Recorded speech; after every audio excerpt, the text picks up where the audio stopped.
What up, everybody? It be your boy Rim back with another wrestling breakdown. Today, we're talking about one of the most underutilized teams in WWE history, the Street Profits. Yes, the Street Profits. I love them, you love them, we all love them. Well, obviously, WWE don't love them, and I have my reasons. Montez Ford and Angelo Dawkins got the charisma. They're very athletic, and like I just said, we all got their back. So why are they really booked on any PLEs?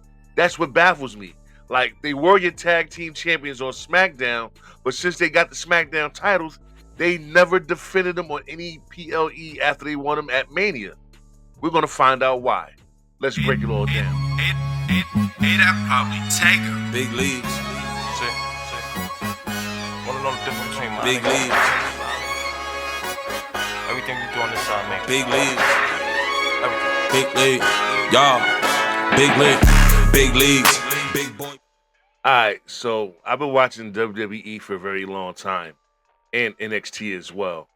So if you've been following the Street Profits like I have, they was on fire NXT, and then they debuted in 2019 onto the main roster. They was on fire. Them dudes had the funny backstage segments. They had the crowd reacting in the palm of their hands. They got major wins week after week after week, to the point that they captured the Raw Tag Team titles and eventually the SmackDown titles during the brand split. But none of these wins came on what we used to call pay-per-views, but now they're called PLEs.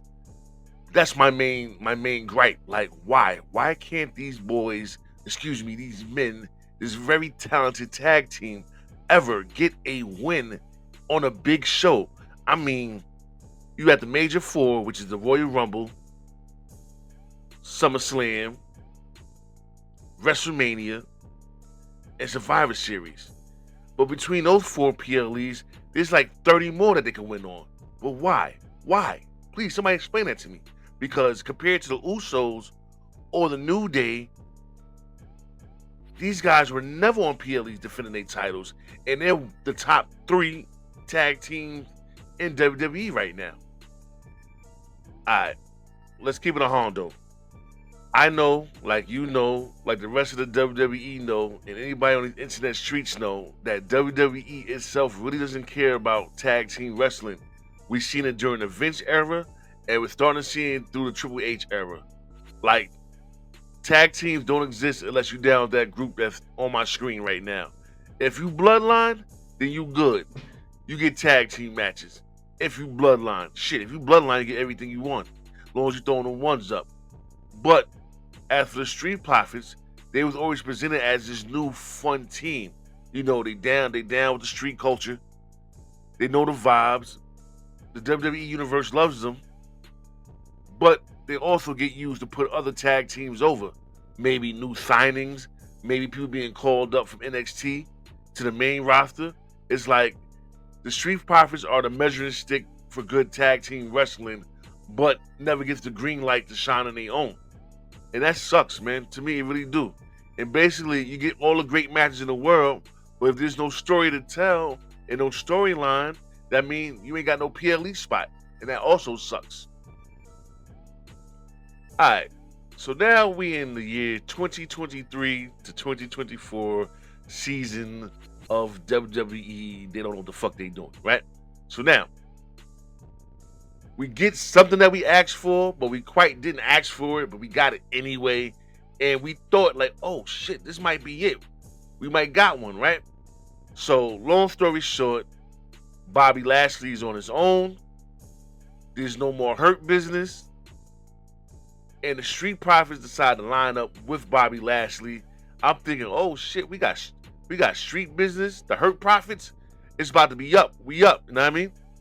And we got a heel turn, a new faction. Maybe we'll get another tag team title push. And for weeks, it seemed like they was on the same page, but they couldn't shake off that Street Profit gimmicky, being there for the fans type shit that they do. And Bobby was getting heated.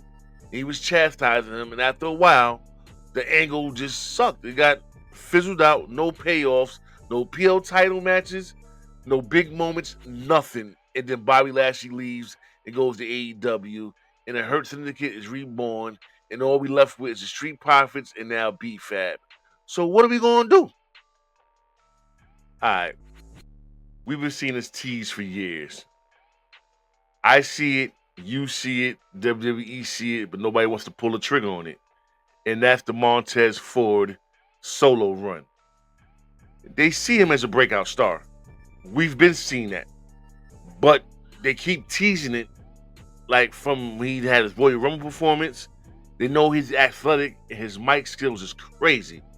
But we keep waiting and we're going to miss that window for my man to go solo, and it's going to be over. Like, people are getting older and we're aging out, man. Like, so if you're going to act on something WWE, you got to act now. So if you want Montez Ford to be a solo star, to go ahead and do it.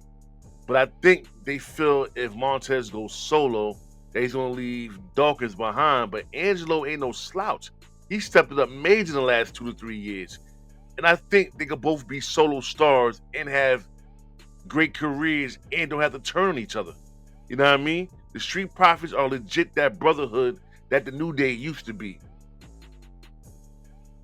All right, let's wrap this up. These are the reasons I feel the Street Profits are never on PLEs. 1, no consistent storylines. 2, the tag division is very weak. I mean, we get the same matches week in and week out, right? 3, the WWE isn't invested in them. Like, they got this start, stop thing with them, and I really don't like it. 4, they're caught in between wanting to be a tag team and also wanting solo careers. I don't know what's going on, but once they figure it out, them boys will be good. And to me, these are the reasons why they're never on PLEs and why they never got the chance to defend their titles on a bigger stage. Yeah, let me know what y'all think.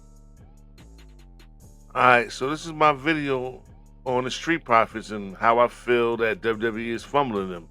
Now, if WWE wants to fix it, these are a few things they could do. You gotta give them a real feud to be in, right? The more real feuds they're in, the more we'll care about these guys and where they're going.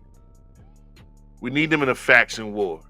I mean, they're already a tag team, maybe adding another member to help out. I mean, they have B-Fab, so maybe we'll get into a faction or a tag team that has a woman that's down with them so we can have a whole full-out war, right? And then book them on WrestleMania. You know these boys are ready to shine. Give them that top tag team spot that they deserve. The fans love them. They have the talent. Now, WWE has to just pull the trigger, let them boys go. Other than that, let me know what y'all think. Like, follow, subscribe, and share. You know what I mean? Should WWE split them up? Or should they get them a real title push? Hit the like button, subscribe, and follow me on all social media at Let Me Talk Pod. I'll be your boy Rim, and I'll catch you on the next breakdown. Peace.